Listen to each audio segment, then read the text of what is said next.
السلام علیکم پیارے دوستو، آپ دیکھ رہے ہیں ہمارا YouTube channel Islam is best. میرے تمام معزز دوستوں سے گزارش ہے کہ ہمارے یوٹیوب چینل کو سبسکرائب ضرور فرمائیں اور ساتھ پڑے بیل آئیکن بٹن کو بھی ضرور دبا دیں تاکہ ہماری تمام نیو آنے والی ویڈیو آپ تک پہنچ سکے۔ پیارے دوستو، آج ہم جو بات سننے جا رہے ہیں وہ انشاءاللہ بہت زبردست اور آپ کو پسند آنے والی ہے۔ حضرت سیدنا عمیر بن سعد الانصاری سے مروی ہے کہ حضرت سیدنا عمر بن خطاب رضی اللہ تعالیٰ عنہ نے انہیں حمص کا گورنر بنا کر بھیجا۔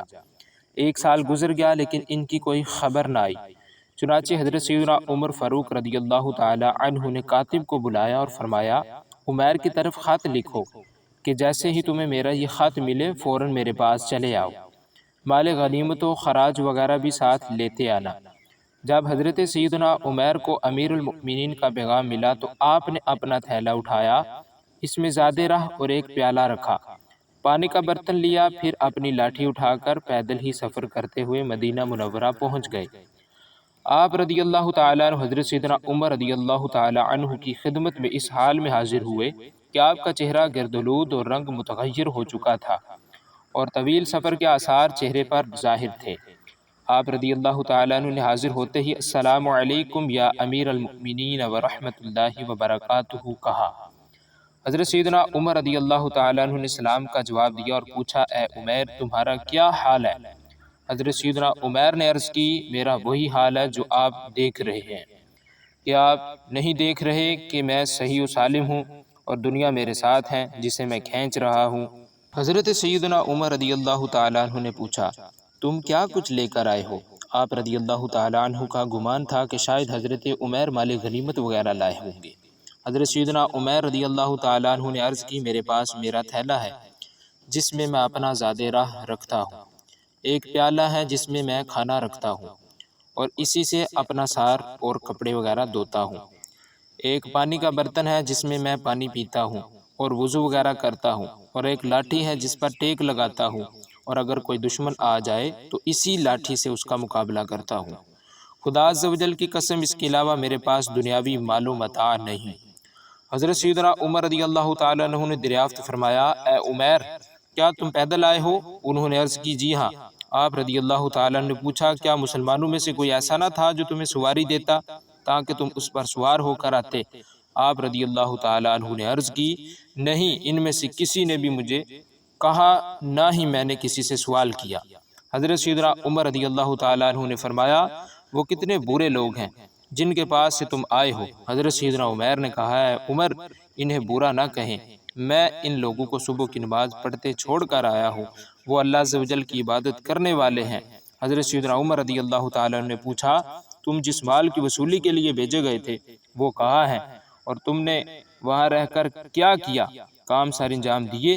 حضرت سیدنا عمیر نے عرض کی، آپ مجھ سے کیا پوچھنا چاہتے ہیں؟ حضرت سیدنا عمر رضی اللہ تعالیٰ عنہ نے فرمایا، سبحان اللہ عز و جل، میں جو پوچھنا چاہتا ہوں وہ بالکل واضح ہے۔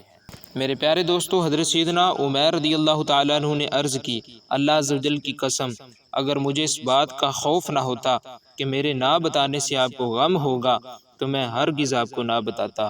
سنیں، جب آپ رضی اللہ تعالیٰ عنہ نے مجھے بھیجا تھا تو وہاں پہنچ کر میں نے وہاں کے تمام نیک لوگوں کو جمع کیا اور انہیں مال جمع کرنے کے لیے کہا۔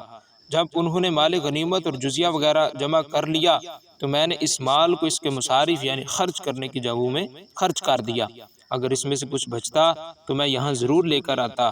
حضرت سیدنا عمر رضی اللہ تعالیٰ عنہ نے دریافت فرمایا، تم یہاں کچھ بھی نہیں لے کر آئے؟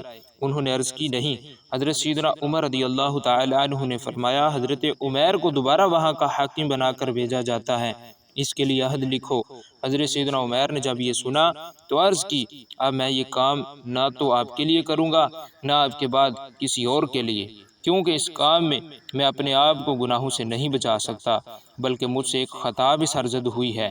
میں نے ایک نصرانی کو یہ کہہ دیا تھا کہ اللہ عز و جل تجھے رسوا کرے، حالانکہ وہ ہمیں جزیہ دیا کرتا تھا اور ذمی کافر کو اذیت دینا منع ہے، لہٰذا میں اب یہ عہد قبول نہیں کروں گا۔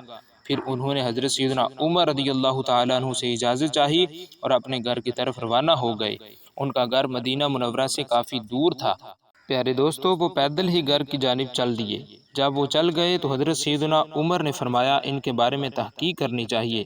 لہٰذا آپ رضی اللہ تعالیٰ عنہ نے حارث نامی ایک شخص کو بلایا اور اسے 100 دینار دے کر فرمایا تم حضرت عمیر کے پاس جاؤ اور وہاں مہمان بن کر رہو، اگر وہاں دولت کے آثار دیکھو تو واپس آ جانا، اور اگر انہیں تنگ دستی اور فقر و فاقہ کی حالت میں پاؤ تو یہ دینار انہیں دے دینا۔ جب وہ شخص وہاں پہنچا تو دیکھا کہ حضرت سیدنا عمیر رضی اللہ تعالیٰ عنہ ایک دیوار سے ٹیک لگائے بیٹھے ہیں اور اپنے کرتے سے گرد و غبار وغیرہ صاف کر رہے ہیں۔ وہ ان کے پاس گئے اور سلام عرض کیا۔ آپ رضی اللہ تعالیٰ عنہ نے جواب دیا اور فرمایا اللہ عز و جل آپ پر رحم فرمائے، آپ ہمارے ہاں مہمان ہو جائیے۔ لہٰذا وہ ان کے ہاں بطور مہمان ٹھہر گیا۔ پھر حضرت سیدنا عمیر نے ان سے پوچھا آپ کہاں سے تشریف لائے ہیں؟ اس نے کہا میں مدینہ منورہ سے آیا ہوں۔ حضرت سیدنا عمیر رضی اللہ تعالیٰ عنہ نے پوچھا امیر المؤمنین کو کس حال میں چھوڑ کر آئے ہو؟ جواب دیا اچھی حالت میں۔ پھر آپ رضی اللہ تعالیٰ عنہ نے پوچھا کیا حضرت سیدنا عمر رضی اللہ تعالیٰ عنہ مجرموں کو سزا نہیں دیتے؟ اس نے کہا کیوں نہیں، وہ حدود قائم فرماتے ہیں، اور انہوں نے اپنے بیٹے پر بھی کسی خطا پر حد قائم فرمائی یہاں تک کہ وہ فوت ہو گئے۔ حضرت سیدنا عمیر نے کہا اے اللہ عز و جل تو حضرت سیدنا عمر کو عزت عطا فرما، ان کی مدد فرما، بے شک وہ تجھ سے بہت زیادہ محبت کرتے ہیں۔ وہ شخص حضرت سیدنا عمیر کے ہاں 3 دن مہمان رہا۔ آپ کے ہاں جو کی ایک روٹی ہوتی جو اسے کھلا دیتے اور خود بھوکے رہتے، یہاں تک کہ آپ رضی اللہ تعالیٰ عنہ مشقت میں پڑ گئے اور آپ کو بہت زیادہ پریشانی ہونے لگی۔ چنانچہ آپ نے اسے معذرت کرتے ہوئے فرمایا ہمیں بہت زیادہ پریشانی کا سامنا ہے، اگر آپ مناسب سمجھے تو ہم سے رخصت ہو جائیں۔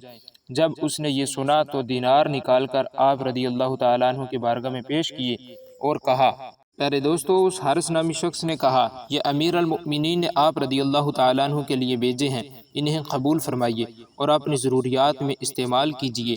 جب آپ رضی اللہ تعالیٰ عنہ نے یہ سنا تو ایک زوردار چیخ ماری اور فرمایا مجھے ان کی کچھ حاجت نہیں، انہیں واپس لے جاؤ۔ یہ دیکھ کر آپ رضی اللہ تعالیٰ عنہ کی زوجہ محترمہ نے عرض کی آپ انہیں قبول کر لیجئے، اگر ان کی ضرورت محسوس ہو تو استعمال کر لینا، ورنہ حاجت مندوں اور فقراء میں تقسیم فرما دینا۔ حضرت سیدنا عمیر نے فرمایا اللہ عز و جل کی قسم میرے پاس کوئی ایسی چیز نہیں جس میں میں انہیں رکھ سکوں۔ یہ سن کر آپ رضی اللہ تعالیٰ عنہ کی زوجہ محترمہ نے اپنے کرتے کا نیچے والا حصہ پھاڑ کر دیا اور کہا اس میں رکھ لیجئے۔ آپ رضی اللہ تعالیٰ عنہ نے وہ دینار لے کر اس کپڑے میں رکھ لیے، پھر گھر سے باہر تشریف لے گئے اور تمام دینار شہداء کے اقرباء اور فقراء و مساکین میں تقسیم فرما دیے۔ جب واپس گھر آئے تو آپ رضی اللہ تعالیٰ عنہ کے پاس ایک دینار بھی نہ تھا۔ دینار لانے والے کا گمان تھا کہ شاید مجھے بھی کچھ حصہ ملے گا، لیکن آپ رضی اللہ تعالیٰ عنہ نے سب دینار فقراء میں تقسیم فرما دیے تھے۔ پھر حضرت سیدنا عمیر رضی اللہ تعالیٰ عنہ نے اس سے فرمایا امیر المؤمنین کو میرا سلام عرض کرنا۔ پھر وہ شخص وہاں سے روانہ ہو کر حضرت سیدنا عمر رضی اللہ تعالیٰ عنہ کی بارگاہ میں حاضر ہوا۔ آپ رضی اللہ تعالیٰ عنہ نے اس سے پوچھا تم نے وہاں کیا دیکھا؟ عرض کی بہت تنگ دستی اور فکر و فاقہ کی حالت میں زندگی گزر کر رہے ہیں۔ پھر آپ رضی اللہ تعالیٰ عنہ نے پوچھا انہوں نے دیناروں کا کیا کیا؟ عرض کی مجھے معلوم نہیں۔ میرے پیارے دوستو پھر حضرت سیدنا عمر فاروق اعظم نے ان کی طرف خط بھیجا اور اس میں لکھا جیسے ہی ہمارا یہ خط پہنچے فوراً ہمارے پاس چلے آؤ۔ لہٰذا خط پا کر حضرت سیدنا عمیر آپ رضی اللہ تعالیٰ عنہ کی بارگاہ میں حاضر ہو گئے۔ حضرت سیدنا عمر فاروق نے ان سے پوچھا آپ نے دینار کہاں خرچ کیے؟ بولے میں نے جہاں چاہا انہیں خرچ کیا، آپ ان کے متعلق کیوں پوچھ رہے ہیں؟ آپ رضی اللہ تعالیٰ عنہ نے فرمایا میں تمہیں قسم دے کر کہتا ہوں مجھے بتاؤ تم نے وہ دینار کہاں خرچ کیے؟ حضرت سیدنا عمیر نے عرض کی میں نے وہ دینار اپنی آخرت کے لیے ذخیرہ کر لیے ہیں۔ حضرت سیدنا عمر رضی اللہ تعالیٰ عنہ نے یہ سن کر فرمایا اللہ عز و جل آپ پر رحم فرمائے اور آپ رضی اللہ تعالیٰ عنہ کو خوش و خرم رکھے۔ اسی طرح حضرت سیدنا عمر آپ کو دعائیں دیتے رہے۔ پھر حکم فرمایا انہیں 6 من گندم اور کچھ کپڑے دے دیے جائیں۔ آپ رضی اللہ تعالیٰ عنہ نے یہ سن کر کہا مجھے گندم کی کوئی حاجت نہیں، میں گھر میں 2 صاع گندم چھوڑ کر آیا ہوں، جب وہ ختم ہو جائے گی تو اللہ عز و جل ہمیں اور عطا فرمائے گا۔ پس آپ رضی اللہ تعالیٰ عنہ نے گندم قبول نہ فرمائی اور کپڑے بھی یہ کہہ کر لیے کہ فلاں غریب عورت کو ان کی حاجت ہے، میں یہ کپڑے اسے دے دوں گا۔ پھر آپ رضی اللہ تعالیٰ عنہ اپنے گھر کی طرف روانہ ہو گئے اور کچھ عرصہ بعد آپ رضی اللہ تعالیٰ عنہ کا انتقال ہو گیا۔ پیارے دوستو جب حضرت سیدنا عمر فاروق اعظم رضی اللہ تعالیٰ عنہ کو ان کے وصال کی خبر ملی تو آپ رضی اللہ تعالیٰ عنہ کو بہت صدمہ ہوا، اور آپ رضی اللہ تعالیٰ عنہ نے ان کی تدفین کے لیے پیدل ہی جنت البقیع کی طرف چل پڑے۔ بہت سے لوگ بھی آپ رضی اللہ تعالیٰ عنہ کے ساتھ تھے۔ جب حضرت سیدنا عمیر رضی اللہ تعالیٰ عنہ کو دفن کر دیا گیا، پیارے دوستو، سب دفن و تدفین کے بعد حضرت سیدنا عمر رضی اللہ تعالیٰ عنہ نے لوگوں سے کہا تم اپنی اپنی خواہش کا اظہار کرو۔ ان میں سے ایک شخص بولا اے امیر المؤمنین، میری یہ خواہش ہے کہ میرے پاس بہت سا مال ہو اور میں اس کے ذریعے غلاموں کو آزاد کرواؤں تاکہ اللہ عز و جل کی رضا نصیب ہو۔ دوسرے نے کہا میری یہ خواہش ہے کہ میرے پاس بہت سا مال ہو جسے میں اللہ عز و جل کی راہ میں خرچ کر دوں۔ ایک اور شخص نے کہا میری خواہش ہے کہ اللہ عز و جل مجھے بہت زیادہ قوت عطا فرمائے تاکہ میں بئر زمزم سے پانی نکال کر حجاج کو سیراب کروں۔ پھر حضرت سیدنا عمر فاروق اعظم رضی اللہ تعالیٰ عنہ نے ارشاد فرمایا میری تو یہ خواہش ہے کہ مجھے عمیر بن سعد جیسے لوگ مل جائیں جنہیں میں گورنر بناؤں اور مسلمانوں کے کاموں کا والی بنا دوں۔ اللہ عز و جل کی ان پر رحمت ہو اور ان کے صدقے میں ہماری بے حساب مغفرت ہو۔ پیارے دوستو، یہ تھی ہماری آج کی ویڈیو کا ضرور بتائیے گا کمنٹ میں کہ آپ کو ویڈیو کیسی لگی۔ ملتے ہیں نیکسٹ ویڈیو میں، اللہ نگہبان۔